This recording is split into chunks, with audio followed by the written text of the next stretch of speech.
This is our third podcast. We got our first big leaguer on, so thanks Joe Beimel for joining us. You popped our MLB cherry here, so wanted to bring you on board to talk about just basically how you train. I've seen a lot of stuff with weighted ball training, and I spoke with Tyler Beede, who's a guy coming up in the Giants organization, and he kind of talked a little bit about how it helps him basically just maintain, and also he knows a lot of guys use it for velocity, but he mostly uses it for basically just strengthening the arm and keeping it strong. So what is your knowledge of the weighted ball stuff, and just kind of talk a little bit about that? Well, first for me, I feel kind of the same. It helps keep my arm strong, but the side effect of that is throwing a little harder. So everybody loves velocity. You can never have enough. And I've been a guy who's never really thrown exceptionally hard during my career. So if I can gain 1 or 2 miles an hour, that's going to help me tremendously, as long as it doesn't, sacrifice movement and command and all that stuff, which I think it can actually, when you're throwing like the heavier balls and even the lighter balls, it can help you with your command a little bit. Jake, what do you think about that? As a college pitcher, what's your take on that? Well, unfortunately, I wasn't very good, so I think it's a different outlook. We never really used the weighted ball stuff. We threw a lot in between starts, but weighted ball was nothing I really used. I used to use it just pretty much to warm up and get some blood flowing and all that. So it wasn't really big about 10 or 15 years ago, at least for arm strength and all that. And yeah, that's the one thing I kind of wish when I was a little younger that it was around, because now I'm about to turn 40 and I'm trying to throw harder, and it's actually worked. But it would have been nice when I was 22, when everything was still fresh and new in my shoulder and elbow. Yeah, so you've gotten. You've gained velocity in your later years. So, what's been the difference between before and after weighted ball? Well, one thing I did. I don't do just the weighted ball stuff. I lift pretty hard. I don't think the weighted ball stuff is a quick fix. It's kind of a tool to have. Just to help you gain a little velocity, but you have to do the other stuff too. You have to work out hard. You have to lift properly, lift pretty heavy, and a lot of people will do these weighted ball programs, but they don't do the proper warm up leading into it and the proper recovery stuff afterwards, which that's probably 60 to 70% of the program is just doing the warm-up and recovery after. Because if you're just picking up weighted balls and firing them around, and then all of a sudden your arm starts hurting, you're like, oh, this is bad for you. That's how a lot of people feel. But when you do it the proper way, that's when you'll see the best results.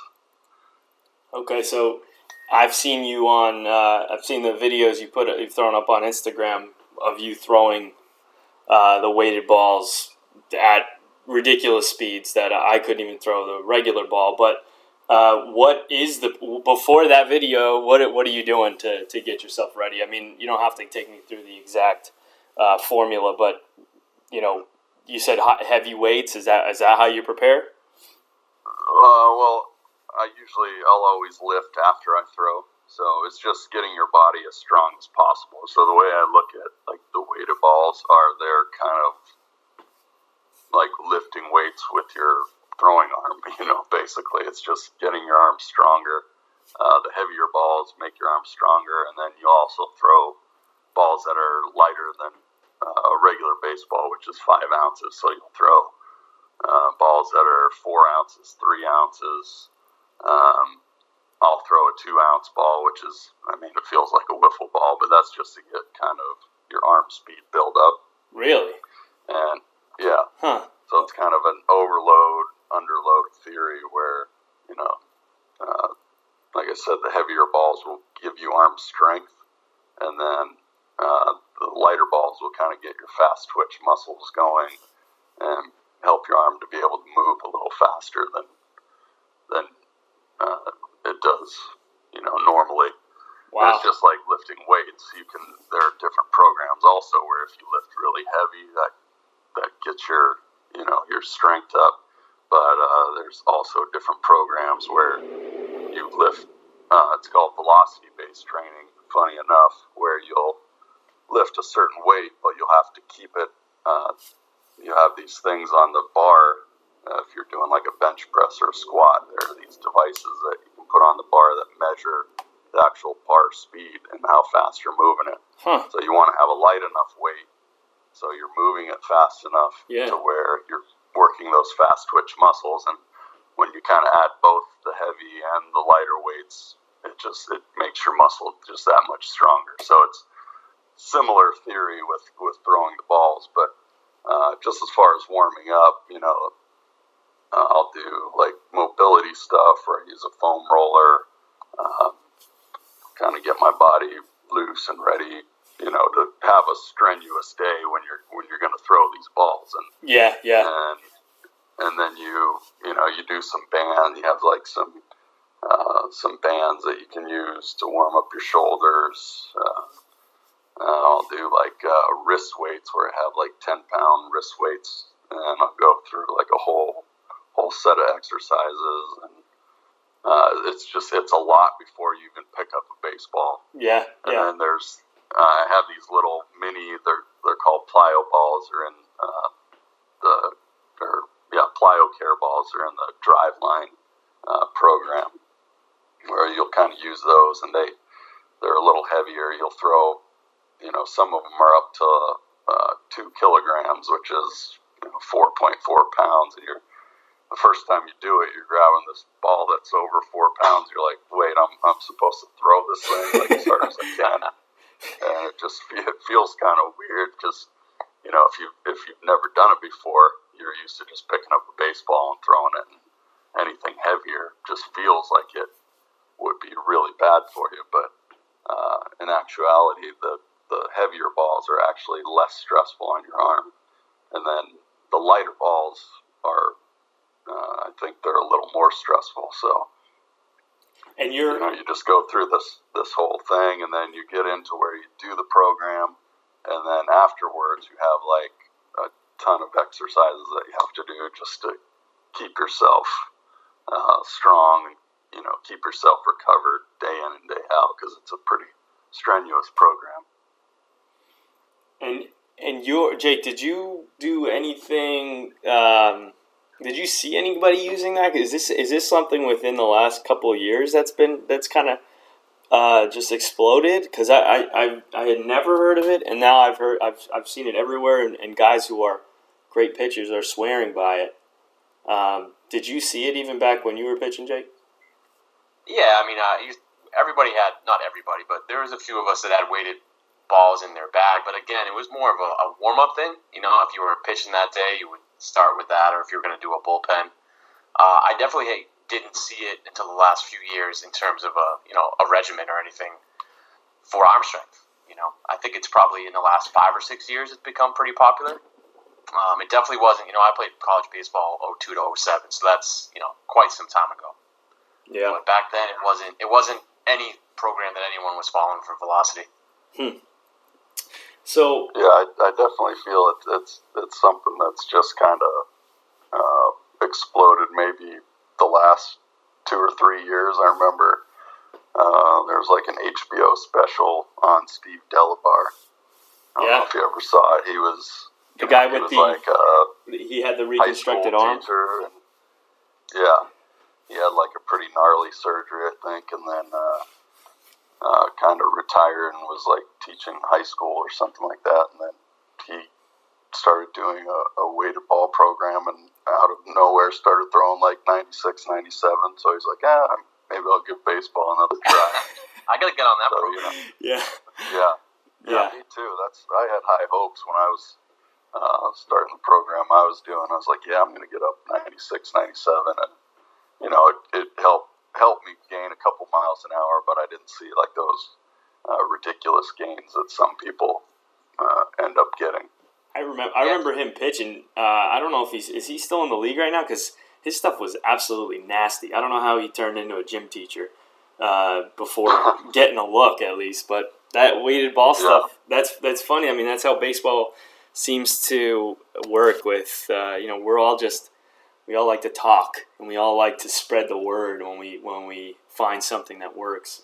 It's kind of like the whole premise of what pros wear is to kind of bring that type of stuff to light.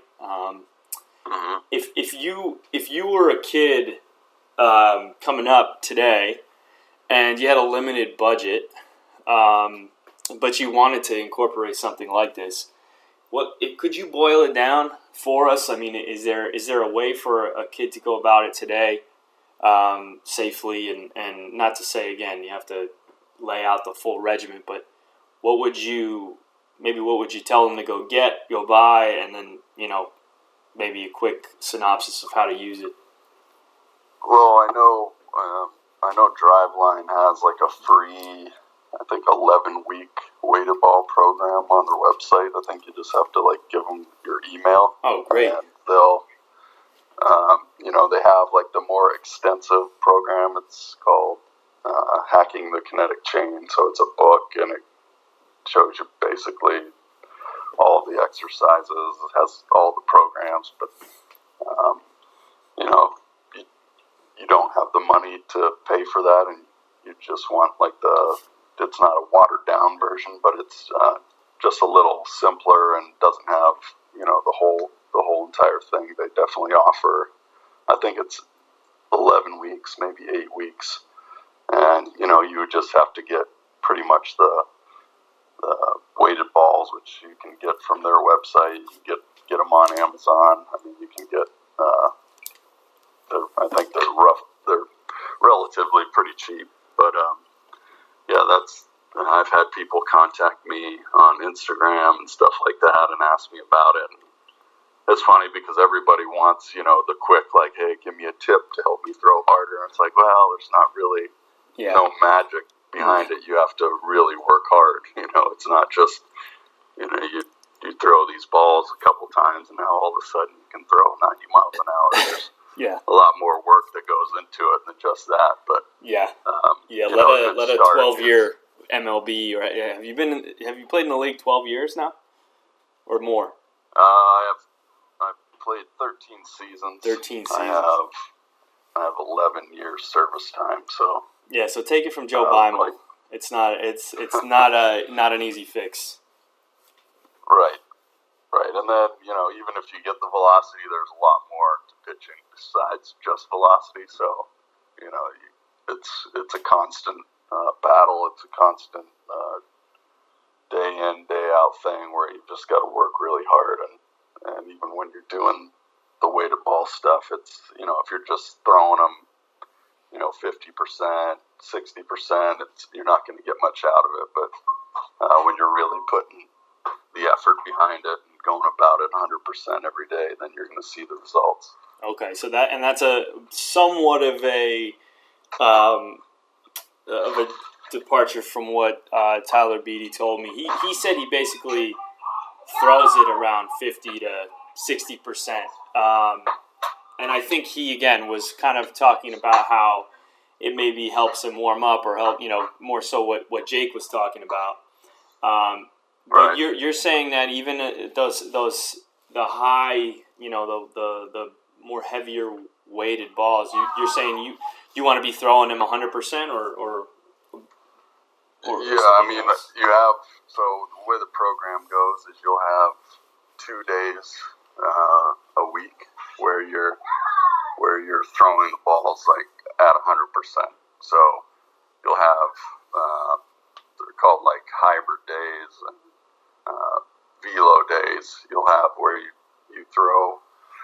So you'll do like the run and guns where you're just like kind of sprinting, taking a crow hop, and then just throwing the crap out of it. Just throwing as absolutely as hard as you can. And yeah. It can just be into a net that's like 10 feet away, but you want to throw them hard. And then the days in between that, you are doing kind of recovery days where you don't want to go 7 days a week where you're throwing 100% every single day, or you're gonna get hurt.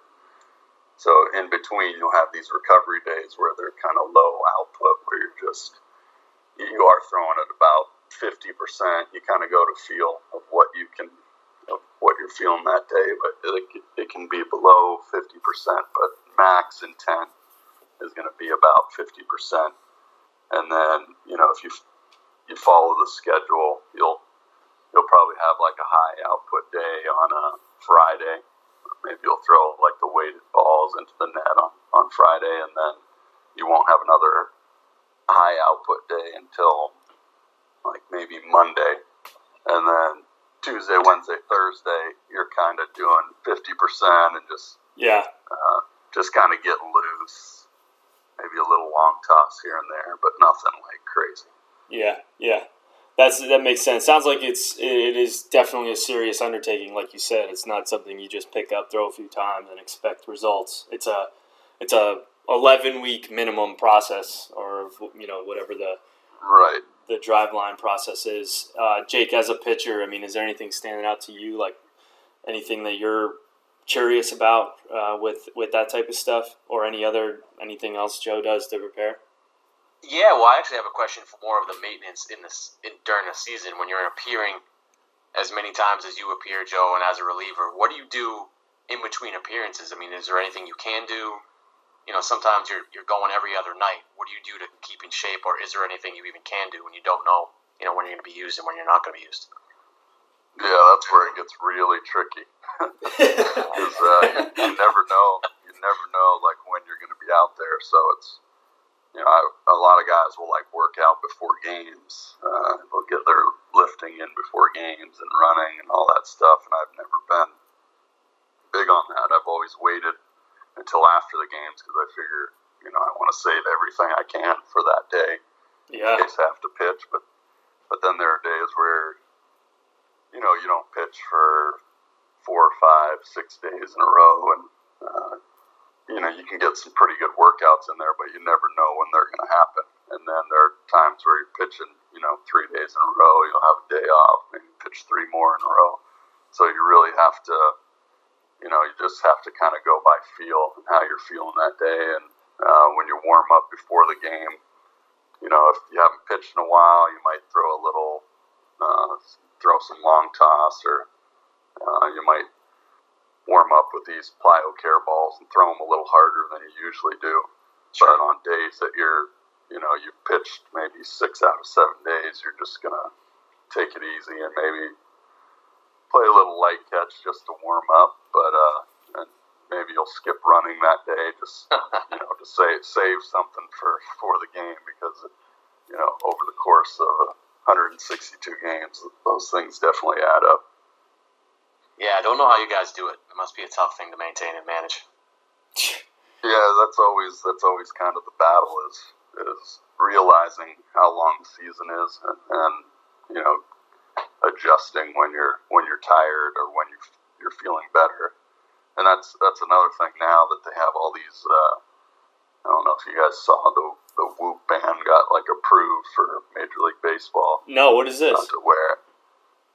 This is kind of a band that you wear 24 hours a day, similar to like a Fitbit, but a little more in depth. I think it takes a few more measurements, and it kind of tells you every single day. It gives you like a recovery score, how recovered you are. So I feel like things like this will be, instead of just guessing, you're just going by feel. This is actual kind of analytical proof of how you feel. Wow. So I think a lot of teams are going to start using this, and it just got approved by MLB to be like to have. You can wear it in games. Huh. So yeah, and it's kind I of think that'll be huge for the guys over the course of that long season. it's protecting guys from themselves. I mean, I'm sure there's nobody in the bullpen on any team that's not ready to take the ball any night and give their all. But having something like that as kind of a, yeah, so we appreciate your enthusiasm, but take a seat. You're going to hurt yourself. Yeah, so, exactly. I mean, guys that are throwing Exactly. 70 innings a year, and can be called on any given night. That seems like that could make a huge difference in the bullpen.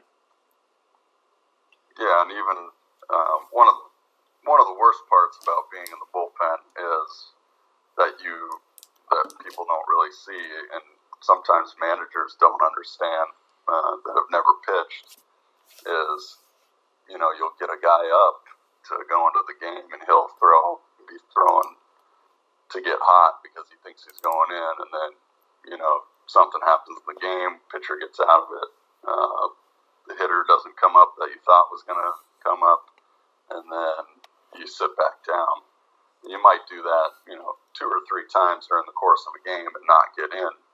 Yeah. And meanwhile, you've just thrown however many pitches in the bullpen at 100% to get loose, and now you're not pitching, but now you're expected to pitch the next day, and you might not be 100%, but because most managers haven't pitched, or and a lot of them are very good at it, some are not at managing that, but then you do that a few days in a row, and it's like, well, and you come in the next day and you're sore, and manager's like, what are you talking about? You haven't pitched in a couple days. It's like, yeah, well, I got up like 7 times in the last 2 games.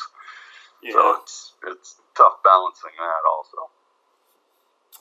I could definitely see that. Well, I think that's a great wrap on that stuff, that the driveline stuff and the weighted ball stuff. I was very unclear on it and very interested, so thanks for kind of shining a light on it for me and for Jake and the listeners. Now to a lighter subject. What's your cleat of choice right now? You are one of the connoisseurs. You are one of the guys that we know has a taste for it. So what are you wearing right now?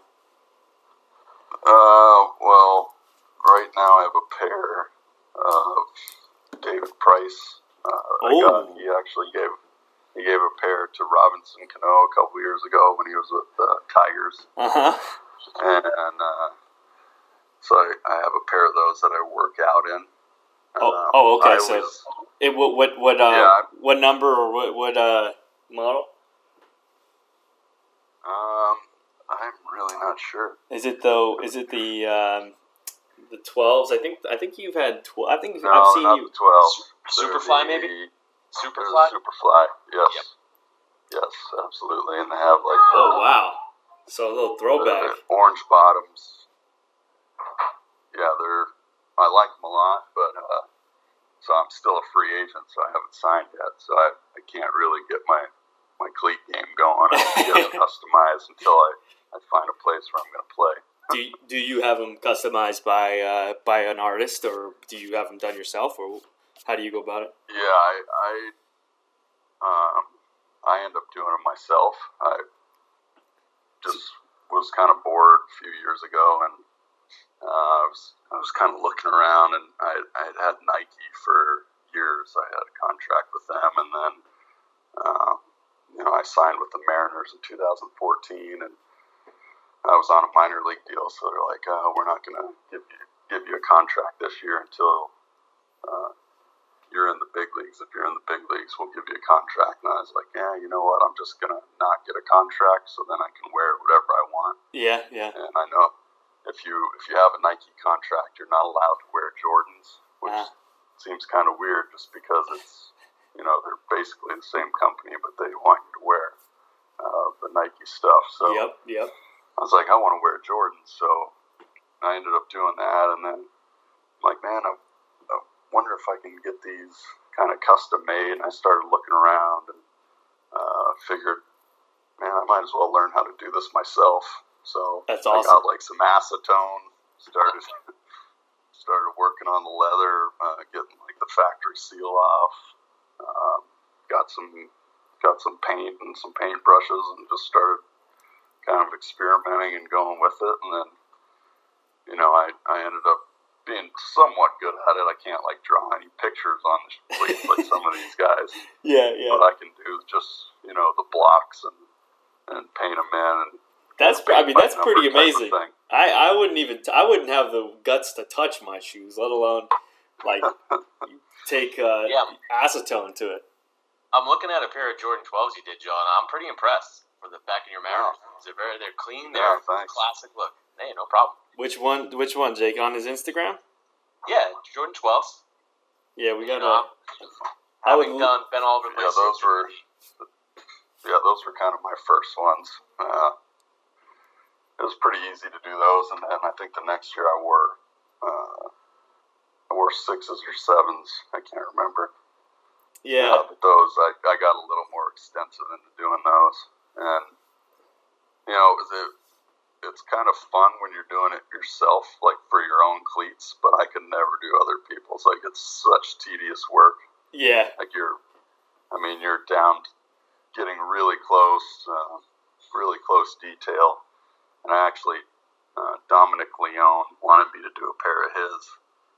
And it took me like so long just to do his because I knew I wasn't going to be wearing them. Yeah. So I was like, oh man, this is not fun.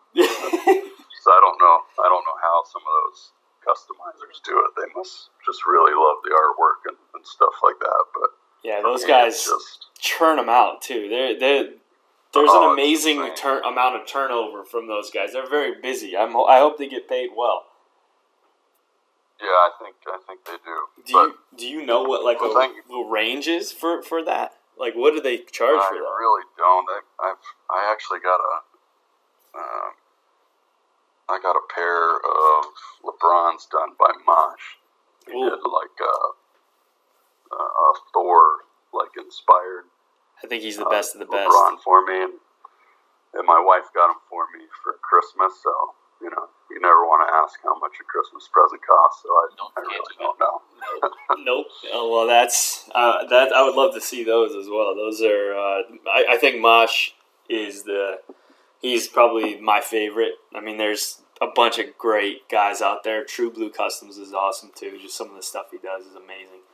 But Mosh is I think he's like the original. He's the first guy. So I'm sure they weren't cheap. Yeah. And just the amount of work that goes into prepping, and I know from doing it with the acetone and stuff like that, if you don't get them completely, everything off with the acetone, it starts peeling. They might last a couple games, but then stuff starts peeling off, and you have to redo it. So I kind of learned the hard way by trying to rush through it, and then 2 games after using it, they're back to almost the original color that you started with because the paint would just peel. So, and then I found, and these guys are really good at it, and they're doing it really fast. So yeah. I think at this point, somebody he probably has an understudy now that will probably do that stuff for him, I'm sure, when you get that good. Do you? I see a ton of guys wearing Jordan. I think this is probably my last question. I know you have to run soon. I see a lot of guys wearing Jordan on the mound. I mean, are they? Look, Madison Bumgarner threw a shutout against the Mets in the wild card in I think the fours. Are they really good? Are they like a really high quality pitcher's cleat, or is it just because they look good? I think a little bit of both. They hold up pretty well, but I think just because they look good, I know a couple of the models. I have a low arch on my foot, so they would kind of give me a cramp in the arch of my foot, so I had to switch them up. But they definitely hold up. I've never had the rubber start peeling away or anything like that. I think if you put a pitching toe on them, they'll last you pretty much the entire season. Wow. Jake? Yeah. I have one last question, Joe. It's kind of unrelated, but are you mad at Tim Tebow for stealing your number? Definitely not. The world wants. I feel honored that I'm sure he didn't choose that. Did anybody catch his? Did you see his catch yesterday where he caught the ball and then jumped into the fence? It was that's actually pretty amazing. Pretty good catch. He's going full speed all the time, Mike. I think that was a flop. That was a Tebow flop right there. That did not need a dive. Catch the ball, throw it in, and then he checks his elbow like, "Oh, am I bleeding too? Can I milk this for the camera?" No, I'm sure he's a great guy, but I didn't need the dramatics. Yeah, he's definitely a very good athlete. Oh yeah, no doubt about it. One of the fact that he can even get out there and put the bat on the ball after not playing for years. It's pretty impressive. But yeah, he's got a ferocious swing. I wouldn't want to make a mistake to him. I don't care who I am as a pitcher. He seems like he could hit a ball out of a stadium. Yeah, I mean he's just a really big guy too. Yeah. I think he's like 200. I don't know if he's still the same weight, but he's about 250 pounds and just pretty solid. I'm sure him and Cespedes are in the weight room competing.